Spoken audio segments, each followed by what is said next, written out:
ہو گیا یہ کاروائی لکھ لی ختم، بات نہیں. وہاں کے لوگ آپ کے ساتھ نہیں جڑے، وہ آپ کے آرگنائزیشن کے ذریعے منظم اور آرگنائز نہیں ہوئے، وہ آپ کے بلاوے پر نہیں آتے، وہ آپ کی کال پر لبیک نہیں کہتے، تو وہاں تنظیم کا تصور نہیں ہے. وہ تنظیم ڈرائنگ روم کی تنظیم ہے، وہ عوام کی تنظیم نہیں ہے، وہ کمیونٹی کی تنظیم نہیں ہے. اور پھر محض تنظیم بھی مطلوب نہیں ہے، اس کے اندر افراد مطلوب ہیں. اور میرے بھائیو، فرد کی اہمیت ختم نہیں ہوتی، اجتماعیت کی اہمیت اپنی جگہ، فرد کی اپنی جگہ. ایک فعال کارکن جو ہے وہ آپ کا اثاثہ ہے، اس کے بغیر پیش رفت کا تصور نہیں ہے. یہ فعال کارکن کیا ہوتا ہے؟ یہ کس چڑیا کا نام ہے؟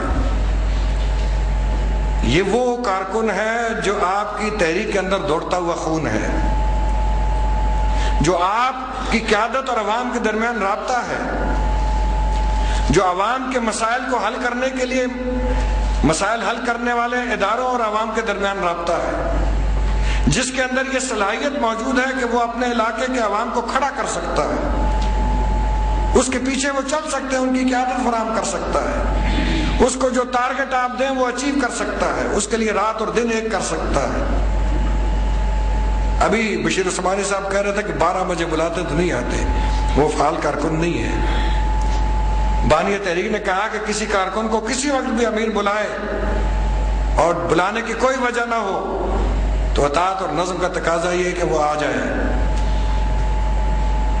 تو یہ کیفیت فعال کارکن جب تک آپ کے پاس نہیں ہوں گے، اور یہ کارکن تنظیم اگر ایک درخت کی مانند ہے، جڑیں امیر کی مانند ہیں، امیر اور شورا اس کی جڑیں ہیں، تو وہ جو پتے ہیں وہ کارکن ہیں. اور پتا، اس کے اندر فوٹو سنتھسس کا ایک عمل ہوتا ہے جس کے نتیجے میں وہ پتا ہرا بھرا ہوتا ہے، اس کے اوپر پھول لگتے ہیں شاخوں پر، اور وہ پھول باراور ہوتے ہیں. تو پتا اگر ہرا نہیں ہے تو وہ فعال نہیں ہے، پھول لگنے کا تصور نہیں ہے. وہ پتے جو کارکنان کی شکل میں اس درخت کے اوپر لگے ہوئے اگر وہ فعال نہیں ہیں تو کس پھل کی آپ بات کریں گے؟ نہ امرود لگے گا، نہ سیب لگے گا، نہ لکاٹ لگے گی، نہ خوبانی لگے گی. تو اس پتے کو ہرا بھرا رکھنے کے لیے وہ کارکن بہت ضروری ہے جو رگوں کے اندر دوڑ رہا ہے اس تحریک کے. اس فعال کارکن کو تیار کرنا، اگر وہ تنظیم اس کو پروڈیوس نہیں کر رہی تو پیش رفت ممکن نہیں ہے. پھر میرے بھائیوں، آج جن چیلنجز کا ہمیں سامنا ہے، آج انٹرنیٹ کا زمانہ ہے، کمپیوٹر کا زمانہ ہے، موبائل فون کا زمانہ ہے، لیکن ہم ان سے کس طور استفادہ کر رہے ہیں؟ آج دنیا میں لاکھوں اربوں ویب سائٹس ہیں، لاکھوں اربوں کروڑوں اربوں، لیکن سینکڑوں یا ہزاروں میں ان میں اسلامی ویب سائٹس ہوں گی. آپ کمپیوٹر پہ ایک کمانڈ دے دیجئے ابو العلا مودودی،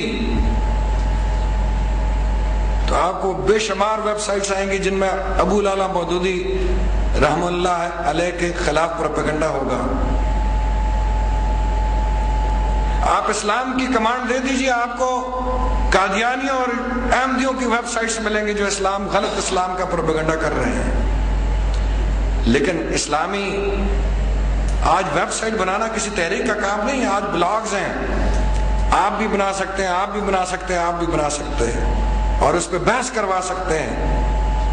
ویب سائٹس کے اندر بلاگز بن گئے ہیں جو کوئی بھی فرد خود بنا سکتا ہے اور اس پہ پوری دنیا کو انوائٹ کر سکتا ہے کہ آؤ اس پر بحث کرو. اسلام کا پیغام یہ ہے، عیسائیت کا پیغام یہ ہے، یہودیت کا پیغام یہ ہے. لیکن ہم تو بہت پیچھے ہیں. دنیا کے اندر ایک میڈیا وار چل رہی ہے. آج ایس ایم ایس کے ذریعے سے پیغامات اور تبلیغ کا کام ہو رہا ہے. ہم بھی کر رہے ہیں، کم کر رہے ہیں، دنیا بہت زیادہ کر رہی ہے. تو ان وسائل سے بھی استفادہ کرنا ہے. تو یہ پیش رفت اس حوالے سے بھی ہونی چاہیے، آگے بڑھنا چاہیے. تو یہ وہ ساری چیزیں ہیں کہ جو مجموعی اعتبار سے ہمیں اس قابل بنائیں گی کہ تحریک آگے بڑھے، چاہے وہ دعوت کے میدان کے اندر ہو، چاہے وہ سیاست کے میدان کے اندر ہو. یہاں درست کہا ساتھیوں نے، ہم تو دین کی دعوت دیتے ہیں جس کے اندر سیاست شامل ہوتی ہے. لیکن میرے بھائیوں، بعض دفعہ خود مذمتی میں بھی یہ بات کہتے ہیں کہ ہم سیاست میں بہت پیچھے رہ گئے، ہم دعوت میں بہت پیچھے رہ گئے. مایوسی کی بات نہیں ہے، عزم اور حوصلے کی بات ہے۔ مایوسی تو کفر ہے، جو مایوس ہوتا ہے اس کے دلوں کے اندر ایمان نہیں ہوتا، ایمان والا کبھی مایوس نہیں ہوتا۔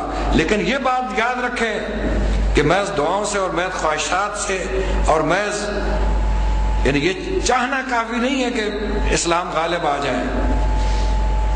حضور صلی اللہ علیہ وسلم اور ان کے ساتھیوں نے گرم بستروں میں دعائیں کر کے اسلام کو غالب نہیں کیا تھا۔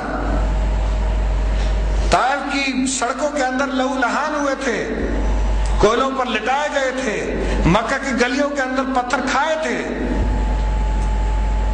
اپنی وطن کو چھوڑ کر ہجرت کی تھی، جنگ کے میدانوں کے اندر تپتے پتھروں اور ریت کے اندر وہ جنگیں لڑی تھی،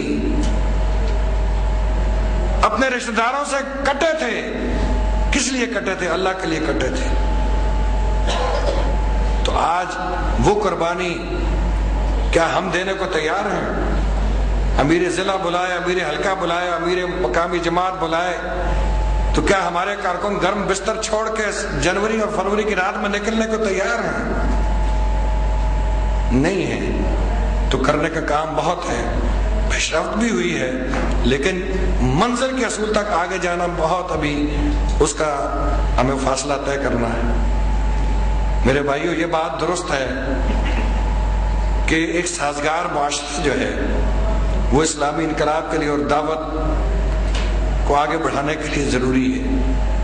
یہاں میری کسی دوست نے بات کی تھی کہ معاشرے کے اندر برائیاں بہت ہیں، زنا ہے، شراب ہے، برائیاں ہی برائیاں ہیں، لوگ بات سننے کو تیار نہیں۔ تو اس میں بھی جو حکمت کی بات آتی ہے وہ پیش نظر رکھنی ہے کہ نرمی کو بھی اختیار کرنا ہے، حکمت کو بھی اختیار کرنا ہے، اشتعال میں نہیں آنا ہے، آگے بڑھتے رہنا ہے، رکاوٹوں کے آگے سرنڈر نہیں کرنا ہے، رکاوٹوں کو عبور کرنا ہے، تسلسل کے ساتھ آگے بڑھتے چلے جانا ہے، کوئی رکاوٹ ہمارا راستہ نہ روکنے پائے، لیکن ساتھ ساتھ حکمت کے ساتھ اپنے سبجیکٹ کو بھی، اپنے ہدف کو بھی طے کرنا ہے، منصوبہ بندی بھی کرنی ہے، حکمت عملی بھی طے کرنی ہے، بات اس تک پہنچانی ہے، ترجیحات قرآن اور سنت سے لینی ہے کہ جو سننے کے لیے تیار ہو اس کو ترجیح دینی ہے، جو سننے کے لیے تیار نہ ہو اس پر وقت ضائع نہیں کرنا ہے۔ امیر کے لیے بھی دعوت ہے، غریب کے لیے بھی دعوت ہے، معاشرے کے ہر طبقے کے لیے دعوت ہے، کھیتی باڑی کرنے کے لیے دعوت ہے، تجارت کرنے والے کے لیے بھی دعوت ہے، ریڑھی لگانے والے کے لیے بھی دعوت ہے، گناہ کے اندر ملوث آدمی کے لیے بھی دعوت ہے، قتل کرنے والے کے لیے بھی دعوت ہے، چوری کرنے والے کے لیے بھی دعوت ہے۔ لیکن ترجیحات طے کر کے اور بتدریج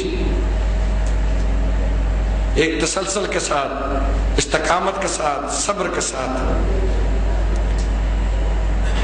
مشکلات آئیں تو اس پہ صبر اس لیے نہیں کہ کسی ذاتی غرض کا حصول اس صبر کے ذریعے لینا ہے، اللہ کی رضا کے لیے صبر کرنی ہے، اس توقع کے ساتھ صبر کرنا ہے کہ اللہ کی نصرت کے بغیر، اذا جاء نصر اللہ، کہ اس کی نصرت کے بغیر تو فتح مکہ بھی ممکن نہیں تھا، اس کی نصرت کے بغیر تو اس وقت بھی فوج در فوج لوگ داخل نہیں ہو سکتے تھے، وہ داخل ہوئے تو اس کی نصرت آئی تو تب داخل ہوئے۔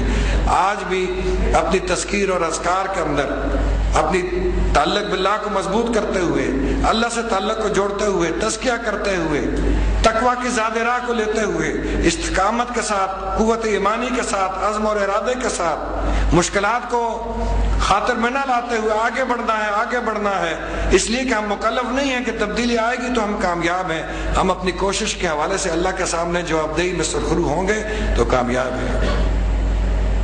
اور میرے بھائیو، یہ بات بھی آخر میں آپ سے کہنا چاہتا ہوں کہ کوئی چھوٹا کام نہیں ہے، یہ بہت بڑا کام ہے۔ ہم میں سے کئی لوگ سوچتے ہوں گے کہ کس کام میں پھنس گئے، تجارت کر رہے ہوتے تو بہت مالدار ہوتے، کاروبار کر رہے ہوتے بہت مالدار ہوتے، نوکری کر رہے ہوتے بہت مالدار ہوتے، کوئی امپورٹ ایکسپورٹ کا بزنس کر رہے ہوتے، کوئی اس میں ٹائم دے رہے ہوتے۔ حضور صلی اللہ علیہ وسلم نے جنگ خیبر کے موقع پر حضرت علی مخاطب نے فرمایا کہ علی آگے بڑھتے رہنا، اس وقت تک آگے بڑھتے رہنا جب تک تم دشمنوں کے ان لوگوں کے کھلے میدانوں میں نہیں جاتے، اور جب کھلے میدانوں میں جاؤ، ان علاقوں میں چلے جاؤ تو وہاں ان کو توحید کی دعوت دو۔